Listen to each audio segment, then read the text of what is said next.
Hanya kuatkan dan teguhkanlah hatimu dengan sungguh-sungguh untuk bertindak dengan saksama sesuai dengan segenap hukum yang diperintahkan Musa, hambaku, kepadamu.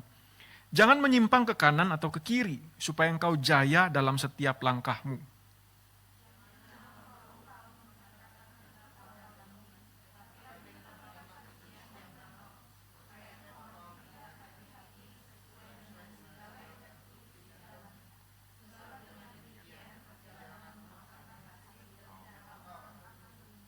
Bukankah telah kuperintahkan kepadamu, kuatkan dan teguhkanlah hatimu, janganlah gentar dan kecut hatimu, sebab Tuhan Allahmu menyertai engkau kemanapun engkau pergi.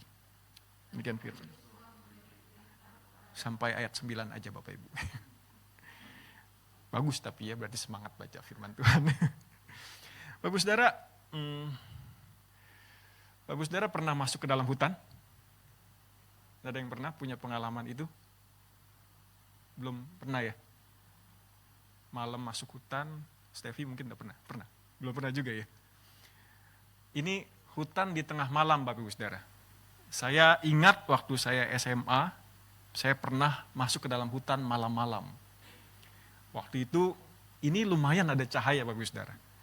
Waktu itu dalam konteks kami itu sedang camping Bapak Ibu Saudara. Lalu panitia campingnya bikin acara jurit malam. Bapak Ibu Saudara pernah ikut jurit malam? Bukan di tengah kota Bapak Ibu Saudara ya. Ini benar-benar gelap sekali. Kondisinya nggak seperti ini, tapi segelap ini Bapak Ibu Saudara. Segelap begini. Jadi kami itu hanya jalan berdasarkan ada suara orang yang mimpin. Saya bingung juga sih. Mereka itu yang mimpin itu juga nggak pakai lilin, cuma memang udah menempati posnya mereka.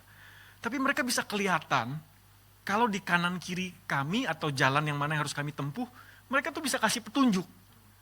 Kami yang jalan sama sekali nggak tahu, dan saya dipercaya untuk memimpin dua teman yang lain Bapak Ibu Saudara. Itu benar-benar gelap sama sekali. Saya nggak tahu kondisinya seperti apa. Setelah selesai baru dikasih lihat kanan kiri jurang Bapak Ibu Saudara. Itu kalau salah kasih petunjuk mati kita semua. Tapi Bapak Ibu Saudara, kondisi seperti ini kondisi yang sama sekali gak bisa ditebak.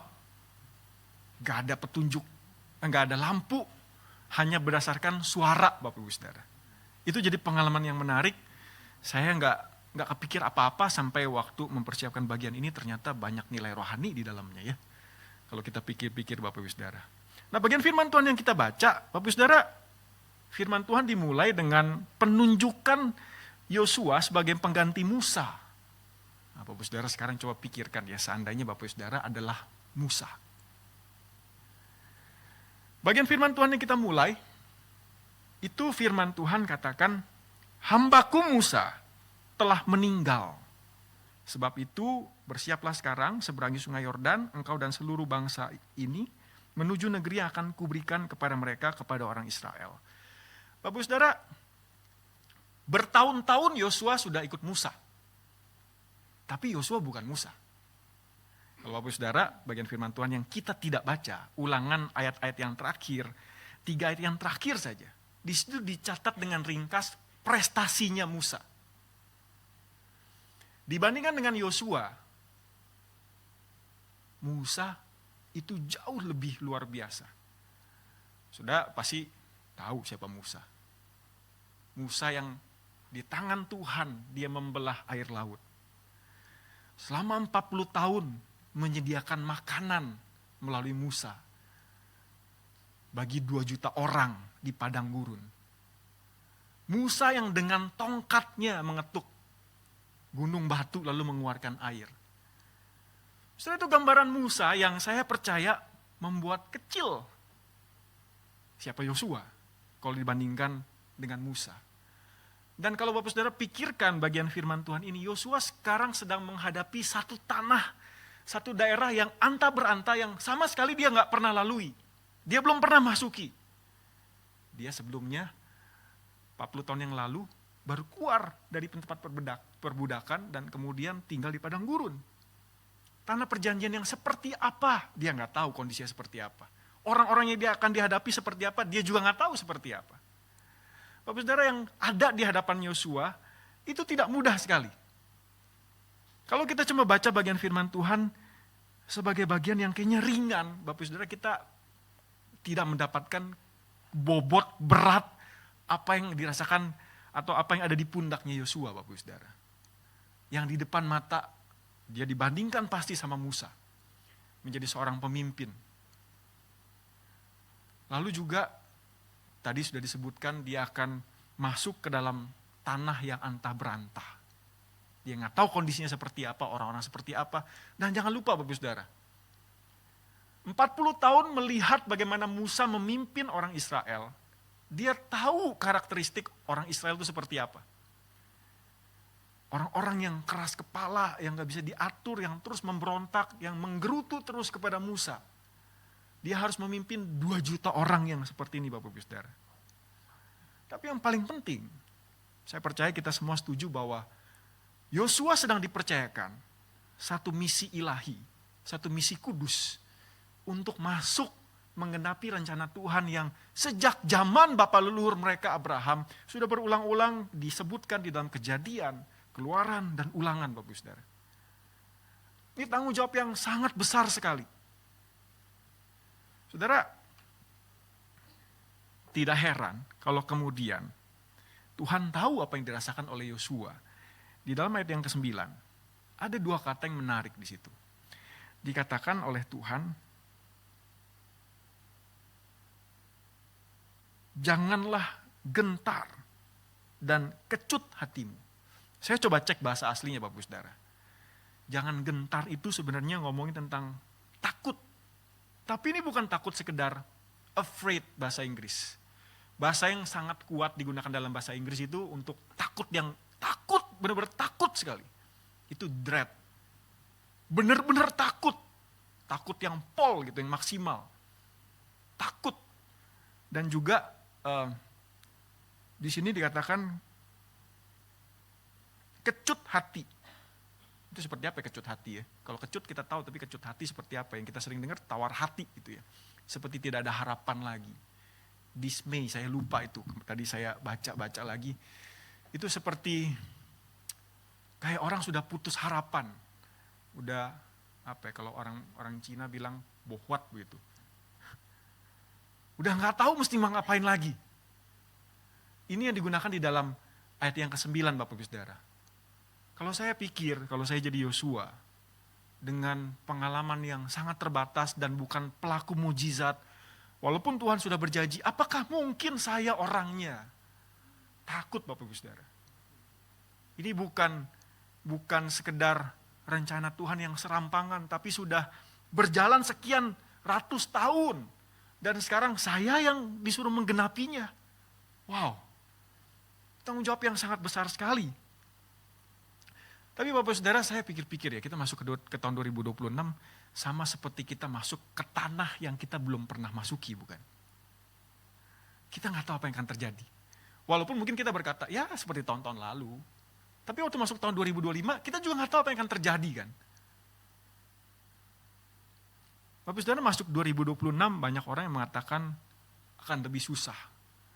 Tapi saya percaya bukan cuma kesusahan, tapi juga pasti ada berkat-berkat yang Tuhan sudah sediakan bagi kita. Tapi sekali lagi kita nggak tahu. Karena kita belum pernah ada di tahun 2026. 1 jam dari sekarang aja kita nggak tahu akan terjadi apa. Kita nggak tahu Bapak Ibu Saudara.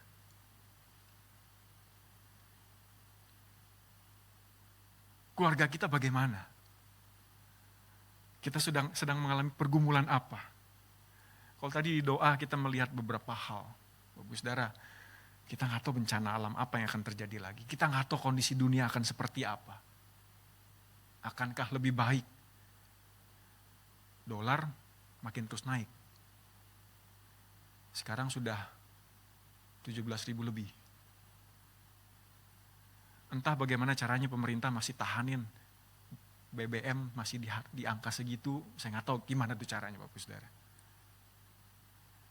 Apakah harga-harga akan makin naik? Cuma yang jelas tahun 2025 saya berasa banget. 2024 makan di mall masih mending. 2025 pajak naik. Apa-apa berasa. Keluarin uang itu berasa. Kalau boleh tuh gak mau keluar rumah Bapak Ibu Saudara. Keluar rumah, keluar duit pasti. Pekerjaan yang baru akan seperti apa teman-teman kita. Bapak Ibu Saudara, Indonesia 2025 tiba-tiba ada kerusuhan. Saya percaya 2026 jangan kejadian Bapak Ibu Saudara ya. Tapi sekali lagi kita nggak tahu. Kalau di tengah jalan tiba-tiba ganti pemerintahan, kita juga nggak tahu. Atau tiba-tiba Presiden Prabowo bertobat gitu, kita juga nggak tahu. Lalu gereja kita juga nggak tahu Bapak Ibu Saudara. Tapi yang membedakan di tengah khawatir, takut yang sangat berkecamuk itu, di tengah mungkin ketika menghadapi segala masalah kita akan putus asa. Setiap firman Tuhan yang kita baca, setiap kali ketika menghadapi masalah demi masalah, pergumulan, kesulitan, ada big word, ada kata yang sangat besar. Ketika di dalam firman Tuhan dikatakan begini, tetapi Allah. Seberapa berat masalahnya, apapun yang sedang dihadapi, tapi ketika muncul kata, tetapi Allah, itu sudah cukup untuk membuat kita sebagai orang-orang yang tahu firman Tuhan, langsung memikirkan, Tuhan bisa bertindak di dalam cara-cara yang kita tidak bisa mengerti, untuk mendatangkan kebaikan bagi kita. Amin.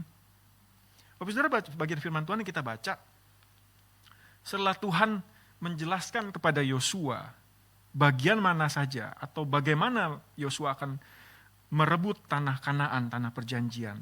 Tuhan berbicara di dalam ayat yang kelima, janji yang membuatnya kokoh dan teguh. Tuhan berkata, sebagaimana aku menyertai Musa, demikianlah aku akan menyertai engkau. Aku tidak akan mengabaikan engkau dan tidak akan meninggalkan engkau. Sebagaimana aku menyertai Musa, demikianlah aku akan menyertai engkau. Aku tidak akan mengabaikan engkau dan tidak akan meninggalkan engkau. Bapak Saudara, Yosua tidak tahu ketika nanti dia akan menyeberang dari seberang sungai Yordan masuk ke tanah perjanjian. Tuhan membelah sungai Yordan. Yosua nggak tahu. Ketika kemudian dia berperang melawan Yeriko dengan sekedar memutari kota Yeriko selama 7 kali, lalu kemudian runtuh itu tembok. Yosua belum tahu di dalam bagian ini. Yosua nggak tahu apa-apa, Bapak Saudara. Yang dia tahu cuma janji Tuhan ini. Bahwa Tuhan akan menyertai dia, bahwa Tuhan tidak akan mengabaikan dia, dan tidak akan meninggalkan dia, Bapak Ibu Saudara. Saya coba pikir-pikir yang ngebayangin ya. Berapa puluh persen Yosua yakin akan janji Tuhan ini ketika dia mulai melangkah. Apakah bulat 100% atau tetap ada dalam pikirannya pemikiran, masa sih? Masa sih? Sama seperti aku menyertai Musa. Masa sih Tuhan? Engkau masih akan memperlihatkan mujizatmu yang besar itu sekali lagi. Masa sih Tuhan? Engkau akan mencukupkan 2 juta orang ini, 2 juta mulut ini, yang sudah tidak ada lagi mana. Dengan terus ada mujizat, masuk ke tanah perjanjian, di mana kami juga harus berperang. Masa sih Tuhan? Saudara, saya pikir manusiawi sekali kalau sama seperti Yosua, kita juga memikirkan hal yang sama. Tapi janji Tuhan tidak pernah berubah. Saya pikir yang membuat kita kemudian mungkin akan kecewa, karena ternyata enggak tuh. Tuhan enggak menyertai saya. Saya merasa diabaikan oleh Tuhan. Buktinya sekarang saya sulit, saya susah ketika kita menjalani tahun 2026. Saudara, mungkinkah ada yang salah di dalam pemikiran kita? Kalau dulu di dalam Yosua ini dijanjikan bahwa mereka akan merebut tanah perjanjian, karena memang itu janji Tuhan ratusan tahun yang lalu.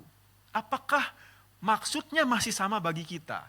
Ketika Tuhan berjanji akan menyertai kita, tidak akan mengabaikan kita, tidak akan meninggalkan kita, bahwa apa yang kita mau, apa yang kita impi-impikan, itu berupa materi khususnya, itu berupa kesehatan, itu berupa keluarga yang bahagia, itu menjadi bukti bahwa Tuhan akan sudah menyertai kita atau tidak akan mengabaikan kita. Atau maksudnya bukan itu, Bapak Ibu Saudara. Saya percaya kalau Tuhan mau kasih kita hal-hal yang materi, gampang sekali. Kalau Tuhan bisa kasih 2 juta jiwa masuk, punya satu daerah yang luasnya ribuan kilometer persegi, apa susahnya bagi dia untuk kasih kita? Tapi kita tahu itu sudah menjadi penggenapan masa lalu. Satu bangsa yang dipilih oleh Tuhan. Dan kita mewarisi berkat-berkat rohaninya yang utama. Bukan yang materi lagi, Bapak Ibu Saudara.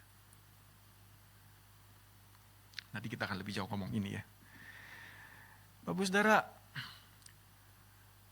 Tuhan 3 kali mengatakan kepada Yosua, kuatkan dan teguhkanlah hatimu. Itu bukan karena Yosua sudah punya pengalaman, sudah dipersiapkan oleh Musa untuk maju berperang dan mengalami pengalaman yang spektakuler melawan bangsa Amalek yang jauh lebih besar jumlahnya, yang jauh lebih handal militernya. Bukan, Bapak Saudara. Tapi karena firman Tuhan yang tadi kita baca ini. Karena Tuhan berjanji akan menyertai Yosua. Karena Tuhan berjanji tidak akan mengabaikan dan tidak akan meninggalkan dia. Saudara, seberapa besar arti aku, Tuhan, akan menyertai kita?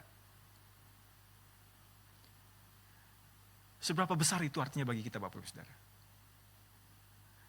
Kita bayangin ya sekarang nih ya. Sekarang ini, kalau kita duduk, Tuhan yang tidak kelihatan itu beserta dengan kita, Bapak Ibu Saudara. Bisa rasain gak? Siapa yang bisa rasain? Banyak dari kita gak bisa rasain. Tapi kita tahu firman Tuhan adalah kebenaran. Saat ini Tuhan beserta dengan kita. Saat kita sakit, Tuhan beserta dengan kita. Saat kita sedang digoda oleh kedagingan kita dan kita memilih untuk jatuh dalam dosa, Tuhan beserta dengan kita. Tuhan yang seperti apa? Tuhan yang sebesar apa? Tuhan yang mengizinkan kita untuk beli gedung yang baru itu. Tuhan yang bukan hanya mengizinkan kita untuk beli gedung yang baru itu. Tapi Tuhan yang menciptakan tanah di sekitar situ. Supaya kita bisa punya gedung yang baru itu. Tuhan yang waktu kita keluar nyebrang nanti ke Yures, yang kita lihat langit yang besar itu. Tuhan yang sebesar itu, Bapak Ibu Saudara. Yang beserta dengan kita. Yang berjanji dia akan berperang untuk Yosua dan bangsa Israel. Bukan karena kuat dan gagahnya Yosua. Bukan karena 2 juta jumlah yang besar sebagai modal perang.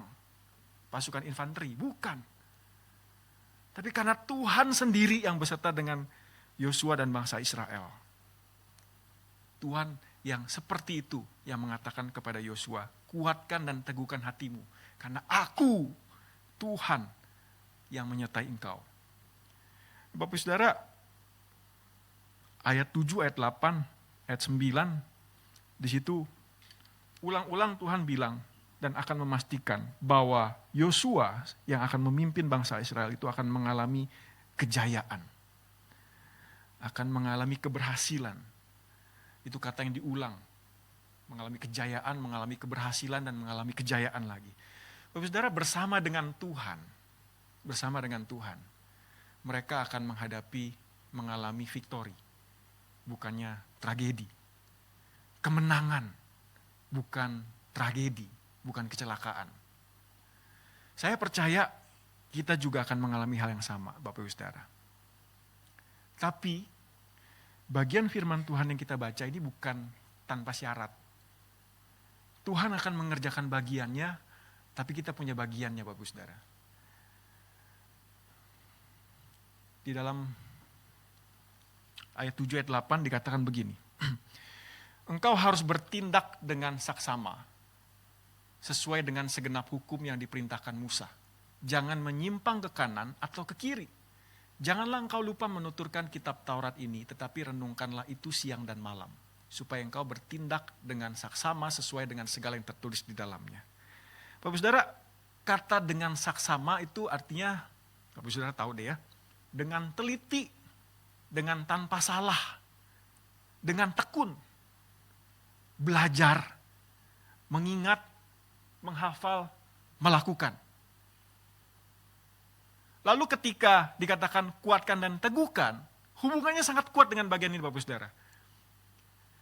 Ketika ternyata orang punya pandangan yang berbeda dengan kita, tapi kita kokoh di dalam firman Tuhan. Saudara, walaupun pendapat orang lain masuk akal, lebih menguntungkan, lebih memberikan harapan, lebih menghibur dibanding dengan firman Tuhan. Tapi Tuhan katakan kuatkan dan teguhkan. Maka pilihannya yang benar pasti firman Tuhan.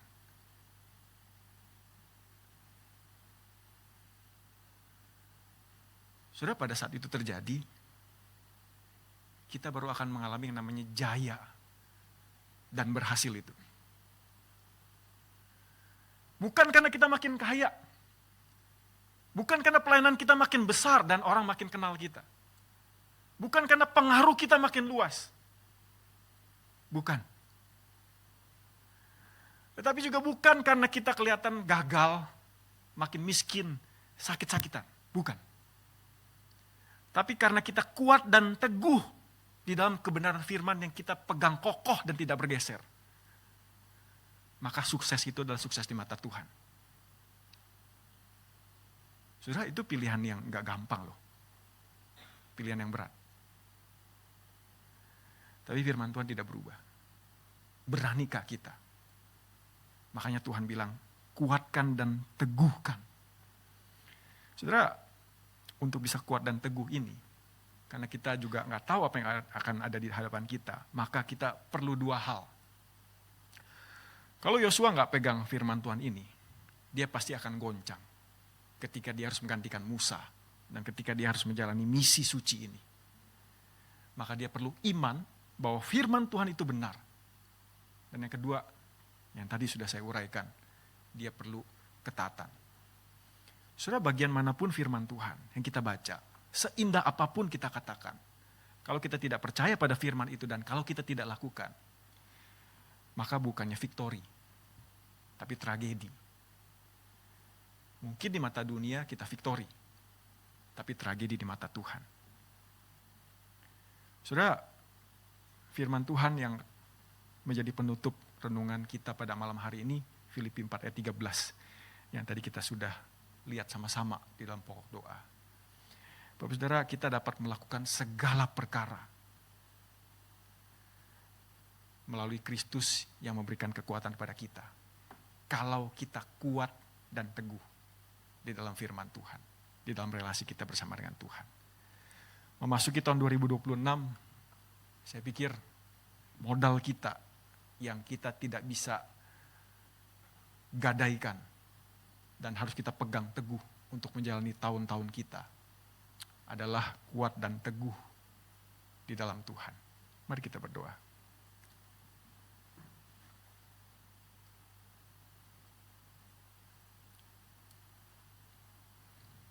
Terima kasih Bapa untuk firman Tuhan yang mengingatkan kami melalui hamba-Mu Yosua. Tuhan, tolong kami supaya punya iman dan ketaatan yang kuat dan teguh, sekokoh batu karang, yang tidak bisa digeser atau diganggu gugat oleh tawaran dunia yang semenggiurkan apapun Tuhan. Tapi kami tahu dan Tuhan tahu kami lemah, kami butuh Allah Roh Kudus sendiri yang menopang kami, sehingga kami bisa menggenapi rencana Tuhan dalam hidup kami. Tolong kami Bapa, di dalam nama Tuhan Yesus kami berdoa. Amin.